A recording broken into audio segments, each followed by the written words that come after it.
ሰላም ለእናንተ እንደምን ቆያችሁን ውድ የፖፖ ቤተሰቦች እንደምናችሁ።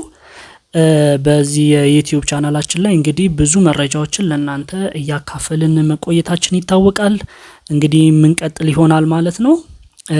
ብዙ ኤጀንቶች ያው ኤጀንት ከሆናችሁ በኋላ ልጆችን ታሰለጥናላችሁ። ካሰለጠናችሁ በኋላ ደግሞ እንዴት ኤጀንት እንደምታደርጓቸው ቴክኒካል ፕሮሰሱን ብዙም አንደርስታንድ ያደረጋችሁ ያላችሁ አይመስለኝምና ስለዚህ እሱን እናያለን። ኢንቪቴሽን ላይ ደግሞ አፕዴት የሆነ ነገር አለ። ትንሽ በርግጥ ቆይቷል።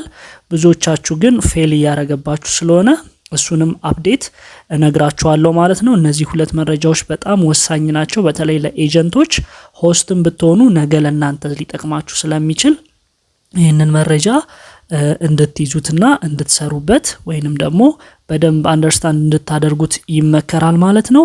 ስለዚህ ወደ ጉዳያችን እንሄዳለን ማለት ነው። ኤጀንት እንግዲህ ስናደርግ ሰዎችን ማሟላት ያለባቸው ነገሮች አሉ። ኤጀንት ሊሆኑ የሚፈልጉ ሰዎች ማለት ነው። ያንን መረጃ እኛ ኤጀንቶች መጀመሪያ ለልጆቹ ኢንፎርም ማድረጋችንን በመጀመሪያ መርሳት የለብንም። ለምሳሌ ፕላትፎርሙ አንድ ሰው ኤጀንት ሊሆን ሲል ለምሳሌ ሴት ከሆነች ሌቭሏ ማተር አያደርግም። በእርግጥ ሌቭሏ ማተር ባያደርግም ነገር ግን ቢያንስ 10 ሆስት ሊኖራት እንደሚገባ እነዚህ 10 ሆስቶች ደግሞ አክቲቭሊ የሚሰሩ በሳምንት ውስጥ ቢያንስ ፐር ዊክ ማለት ነው 10 ሰዓት ላይቭ ላይ ገብተው የነበሩ መሆን እንዳለባቸው ይሄንን በደንብ ልትነግሯቸው ይገባል። ሌላው ደግሞ በእርግጠኝነት ልጆች እንዲኖራቸው ቢያንስ 10 ልጆች እንዲኖራቸው ኤክስፔክት ማድረግ አለባቸውና እዛ ላይ እንዲዘጋጁ በደንብ ምከሯቸው ልጆቻችሁን። ወንዶች ሲሆኑ ደግሞ ሌቭል 5 መድረስ አለባቸው። ሌቭል 5 ከደረሱ በኋላ ደግሞ ልክ እንደ ሴቶቹ ቢያንስ 10 ሆስቶች ሊኖራቸው ይገባል ማለት ነው። 10 ሆስቶች ሊኖራቸው ይገባል ማለት ምን ማለት ነው? የሚሰሩ ነው ሊኖራቸው የሚገባው። ፕላትፎርሙ በ15 ቀን ውስጥ ወይንም በሁለተኛው ሳምንት ምን ያደርጋል? ያጣራና ወይንም ያይና እየሰሩ ካልሆነ 10 ሆስቶች እንዳላቸው ካላየ ፕላትፎርሙ ማለት ነው እንትን ያወጣቸዋል ከዛ ማለት ነው፣ ወይንም ከኤጀንትነት ያወጣቸዋል ማለት ነው። ስለዚህ እንዳያወጣቸው ልጆቻችሁን ያንን መረጃ እንድትነግሯቸው በዚህ አጋጣሚ ልነግራችሁ እፈልጋለሁ ማለት ነው። ስለዚህ እንዴት ነው ኤጀንት የምናደርጋቸው የሚለውን ቴክኒካል ፕሮሰሱን እናያለን ማለት ነው። እንግዲህ ቀላሉ ነገር ምንድነው? ድሮ እኛ እናደርግ የነበረው ልጆቻችንን ሪሙቭ ነበር የምናደርጋቸው። አሁን ግን ሪሙቭ ማድረግ አልተቻለም። ያ ማለት ልጆቻችን ራሳቸው ናቸው ኳይት አድርገው ከወጡ በኋላ ምንድነው እነሱ ሪኩዌስት ሲልኩልን እኛ አፕሩቭ አድርገን ከዛ በኋላ የምናስገባቸው ወይንም ደግሞ ኤጀንት የምናደርጋቸው ማለት ነው። ስለዚህ ምንድነው የምናደርገው? መጀመሪያ ሆስት የሆኑ ልጆች ወይንም ሆስቶቻችንን ምንድነው የምንላቸው? ማይ ኤጀንሲ ውስጥ ሂዱ እንላቸዋለን ማለት ነው። እዚህ ጋር ማይ ኤጀንሲ ሚል አለ። ማይ ኤጀንሲ ውስጥ ይሄዳሉ። ማይ ኤጀንሲ ውስጥ ከሄዱ በኋላ እንግዲህ የኛ ፕሮፋይል ነው የሚመጣላቸው የኛ የኤጀንቶች ማለት ነው። ለምሳሌ ይሄ አካውንት በህሊና ስር ነው ያለው። ስለዚህ ህሊና ሚለውን እንነካለን። ከነካም በኋላ እንደዚህ ኮንግራቹሌሽን የሚል አለ። ወደ ታች ስናደርጋት ታች ላይ እንደምታዩት እንግዲህ አይ ዋንት ቱ ኳይት የምትል ትታያቸዋለች። ያቺን አይ ዋንት ቱ ኳይት እናሳያቸዋለን ማለት ነው። እቺን አይ ዋንት ቱ ኳይት እንዲነኩ ከዛን ይነካሉ። እዚህ ጋር መጠንቀቅ ያለባችሁ ሆስቶች ዝም ብላችሁ ከነካችሁ ማለት ከኤጀንታችሁ ጋር ሳትነካኩ ከነካችሁ ኤጀንታችሁ ሪፊውዝ ካደረገባችሁ አንድ ወር ልትቀጡ ስለምትችሉ መጀመሪያ ከኤጀንታችሁ ጋር መነጋገራችሁን እርግጠኛ መሆን አለባችሁ ሆስቶች ማለት ነው። ከዛን ምን ያደርጋሉ? እዚህ ጋር እንደምትመለከቱት አፕላይ ፎር ኳይቲንግ ዘ ኤጀንሲ የምትታዩት ጽሁፍ ትመጣለች ማለት ነው። እዚህ ጋር እንዳለችው ማለት ነው። ስለዚህ እሷን ጽሁፍ አንዴ ይነካሉ ማለት ነው። ከዛ እዚህ ጋር ኮንፊርም የምትላለች መጠንቀቅ አለባችሁ። ኮንፊርም የምትላለች እቺ ኮንፊርምን እንነካና ከዚህ በኋላ ልጆቹ ምንም መንካት የለባቸውም። ካንስል የሚለውን እንዳይነኩ በደንብ አስጠንቅቋቸው። ሆስቶችም ከዚህ በኋላ ወደ ኋላ ነው የሚወጡት ማለት ነው። ወደ ኋላ ይወጣሉ ማለት ነው። ቀጣዩ የማን ነው? የኤጀንት ፕሮሰስ ይሆናል ማለት ነው። እኛ ኤጀንቶች ደግሞ የምናደርገውን ፕሮሰሱን ደግሞ እናያለን ማለት ነው። ኤጀንቶች እንግዲህ እዚህ ጋር ማድረግ ያለባችሁ ነገር ምንድነው? ልጆቹ ሪኩዌስት ከላኩላችሁ በኋላ ወይንም ሆስቶቻችሁ ሪኩዌስት ከላኩላችሁ በኋላ ሜሴጅ ይመጣላችኋል። የነሱ ፕሮፋይል ያለበት ኦሮ ቴክስት ይመጣል። ቴክስቱ ምን ይላል? ኳይት አድርጓልና ሪፊውዝ ወይንም አክሰፕት አድርግ ይላችኋል። እናንተ ኤጀንት ለማድረግ ስለሆነ አክሰፕት የሚለውን ትጫናላችሁ ማለት ነው። ስለዚህ አክሰፕት ታደርጓቸውና ወደ ቀጣዩ ፕሮሰስ ትሄዳላችሁ ማለት ነው። ምንድነው የምናደርገው እኛ ኤጀንቶች? እኔ ለምሳሌ የኢንቪቴሽን ሊንኬን አስቀምጫለሁ ወይንም ደግሞ የኤጀንት ኢንቪቴሽን ሊንኬን ማለት ነው ምን ላይ ነው ያስቀመጥኩት? ቴሌግራም ላይ አስቀምጬ ነው ያለው። ቴሌግራሜ ላይ ገባለሁ። እዚህ ጋር እዚህ ሴቭድ ሜሴጅ ውስጥ እዚህ ጋር የምታዩት ይሄ ሊንክ፣ ይሄ ከታች የተቀመጠው የምትመለከቱት ሊንክ ሰዎችን ኤጀንት ማድርግበት ሊንክ ነው ይሄ ሊንክ ማለት ነው። እናንተም ከፕላትፎርሙ ወይንም ከዛ ከፖፖ ላይ ወስዳችሁ ማስቀመጥ አለባችሁ የሆነ ቦታ። እዛ ስሬ እየገባችሁ እሱን መንካት ትንሽ ስለሚያደክም አንዴ ያውጥታችሁ ታስቀምጡታላችሁ ማለት ነው። ስለዚህ ይሄንን ምን አደርጋለሁ እኔ አንዴ እነካለሁኝ ማለት ነው። እዚህ ጋር ማረጋገጥ ያለባችሁ ምንድነው? ኤጀንቶች ማረጋገጥ ያለባችሁ አሁን እዚህ ጋር አማኑኤል ደረጀ ይላል እዚህ ጋር እንደምትመለከቱት። ይሄ የኔ ኢንቪቴሽን ሊንክ ነው።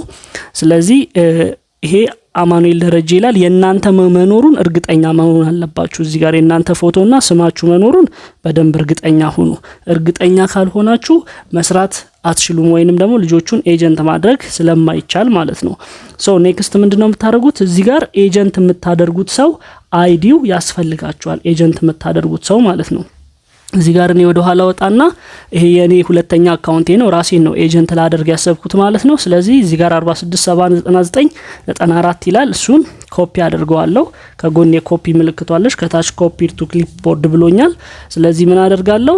ወደዚህ መጣና ዩር ፖፖ አይዲ ሚለው ላይ እዚህ ጋር አስገባለሁ የኤጀንት ማደርገውን ሰው ማለት ነው። ከዛ በኋላ ቬሪፊኬሽን ኮድ የምትላለች እዚህ ጋር ኤጀንቶች እንድታስተውሉ የምፈልገው ቬሪፊኬሽን ኮድ የምትል እዚህ ጋር ትታያቸዋለች መሀል ላይ ማለት ነው። እቺ ቬሪፊኬሽን ኮድ አለች። ከዛ እዚህ ጋር ደግሞ ጌት የምትላለች። እኛ ምንድነው የምናደርገው? ጌት የምትለዋን እንነካለን ማለት ነው። ጌት የምትለዋን እንነካለን። ጌት የምትለዋን ስንነካ ለዛ ለኤጀንት ልናደርገው ላሰብነው ሆስታችን ቴክስት ይደርሰዋል። ስንት ዲጂት ቴክስት ይደርሰዋል? ወደ 6 ዲጂት የሚሆን። አሁን እዚህ ጋር ስመጣ ይሄው ቴክስት ደርሶኛል። እዚህ ጋር ኮዱ ስንት ይላል? 246453 246453 እዚህ ጋር ሰከንድ እየቆጠረ ነው። 246453 ይሄ ሰከንድ ሳያልቅ ልጃችሁ ነግሯችሁ ወይንም ደግሞ ልጃችሁ ቶሎ ሊነግራችሁ ይገባል ማለት ነው። ከነገራችሁ በኋላ ሰሚት ትሉታላችሁ ማለት ነው። ሰሚት ስታደርጉት ይሄ ሰው ኤጀንት አደረጋችሁት ማለት ነው በቀላሉ። ስለዚህ በዚህ መንገድ በቀላሉ ሰዎችን ኤጀንት ማድረግ ይቻላል ማለት ነው። ይሄ የመጀመሪያው ዛሬ ይዘን የመጣነው ጉዳይ ነው። ሁለተኛው ጉዳይ ምንድነው? ኢንቪቴሽን ላይ ብዙዎቻችሁ እንደተቸገራችሁ እናውቃለን። ኢንቪቴሽን ላይ ለምሳሌ እዚህ ጋር ኢንቫይት የምትለው ውስጥ እንግባ። ኢንቫይት የምትለው ውስጥ ስንገባ ብዙዎቻችሁ ለሰዎች ስትልኩላቸው ሰዎች አልደረሰንም ኦር ደግሞ ለእናንተ ቴክስት አይደርሳችሁም ምናምን ከባድ እየሆነ መጥቷልና ትንሽ እዚህ ጋር እንድታስተካክሉት የምፈልገው ነገር ሆስትም የሆናችሁ ኤጀንት የሆናችሁም ሰዎች ለሰዎች ኢንቪቴሽን ስትልኩ ዳይሬክት ሜሴጅ ላኩላቸው። ዳይሬክት ሜሴጅ ማለት ለምሳሌ ኢንቫይት ናው እንልና አሁን ይሄው ኢንቫይት ናው ከታች ያለችውን እየነካዋት ነው። ኢንቫይት ናው ካላችሁ በኋላ እዚህ ጋር 4 አማራጮች አሉ። ከአራቱ አማራጮች አሁን አብዛኛውን እየሰራ ያለው ሶስተኛውና አራተኛው አማራጭ ነው። እዚህ ጋር እንደምትመለከቱት በቁጥር በመረጃ ላስረዳችሁና እዚህ ጋር ምን ይላችኋል? ወደ 17 ሚሊዮን ሰዎች በዚህ ሊንክ ኢንቫይት ተደርገዋል። ወደ 17 ሚሊዮን በጣም ብዙ ነው። ወደ 17 ሚሊዮን ማለት ነው ሼር ተደርጎላቸዋል። ከነዚህ ውስጥ ወደ 11 ሚሊዮን የሚጠጉት አክቲቭሊ መጥተዋል ማለት ነው። ያ ማለት ምንድነው? የተጠራው ሁሉ አይመጣም ማለት ነው። እዚህ ጋር አሁን ስንት ሰው ከስሯል? ወደ 6 ሚሊዮን ሰው አልመጣም ወይንም ደግሞ ኢንቪቴሽኑ በስርዓት ዳውንሎድ አላደረገም ማለት ነው። ይሄ ሰው በተለያዩ ምክንያቶች ሊሆን ይችላል። አንዳንዴም ሊንኩን ተጠቅሞ ላይመጣለት ይችላል ያ ሰው ማለት ነው። ለእናንተ ኤጀንት የሆናችሁ ሰዎች ወይ ሆስት የሆናችሁ ሰዎች የነሱ የላካችሁላቸው ሰዎች ኢንቪቴሽን እንትን ላይመጣላችሁ ይችላል። እዚህ ጋር እንደምትመለከቱት ቁጥሩን በጣም ስለሚገልጸው ማለት ነው። ከታች ከሁለተኛው ላይ ያለውን እዩት። ወደ 3 ሚሊዮን ሰዎች በዚህ ቴምፕሌት ተልኮላቸዋል። ግን 1 ሚሊዮን ሰው ነው ኦሬዲ የገባው። ኦልሞስት ወደ 2 ሚሊዮን በርግጥ ተጠግቷል። ስለዚህ ኦልሞስት 1 ሚሊዮኑ ከስሯል ማለት ነው። በጣም ብዙ ቁጥር ነው። ስለዚህ ልጆቻችሁ የምትጠሯቸው ልጆች በኢንቪቴሽን መጠራቸው ልጆች ኪሳራ እንዳይሆኑባችሁ መተው ከነሱ መጠቀም የሚገባችሁን ነገር ማጣት ስለሌለባችሁ ብዙ ጊዜ እየሰራ ያለው በየትኛው ነው? በሁለተኛውና በሶስተኛው እየሰራ ነው። ያ ማለት በዚህኛው እና በዚህኛው ሼር በመትለዋ ማለት ነው። ስለዚህ በእነዚህ ሁለቱ አድርጉላቸው። ለምሳሌ በሶስተኛው ሼር የምትለዋን ትነኩና ኮፒ ሊንክ የምትላለሽ ኮፒ ሊንክ ካረጋችሁ በኋላ ስልክ ቁጥር ላይ ትሄዱና ለምትልኩለት ሰው ስልኩን የቅርባችሁ ሰው ከሆነ ማለት ነው ምን ታረጉለታላችሁ? እዛ ስልክ ላይ ሜሴጅ ቀጥታ ዳይሬክት ቴክስት እንደምንልከው ዳይሬክት ቴክስት በቴሌ በመናምን እንደሚላከው እዛ ላይ ፔስት ታረጉትና ለዛ ሰው ትልኩለታላችሁ ማለት ነው። ስለዚህ በዚህ ወይ እንድትጠቀሙት እንትልላችሁ ነው ወይንም ላሳስባችሁ ነው የምፈልገውና ብዙ ሰው ደግሞ ያንን ያደረገ ትንሽ ፍራስትሬት ያደረገ ስለሆነ ይሄንን መረጃ በዚሁ ላድርሳችሁ ብዬ ነው። ሰሞኑን አዳዲስ መረጃዎች ስለ ፖፖ ይዤላችሁ መጣ ይሆናል። ለጊዜው ለሰሞኑ ያለን አፕዴት ይሄንን ይመስላል። አብራችሁን ስለነበራችሁ እናመሰግናለን። ቴንኪው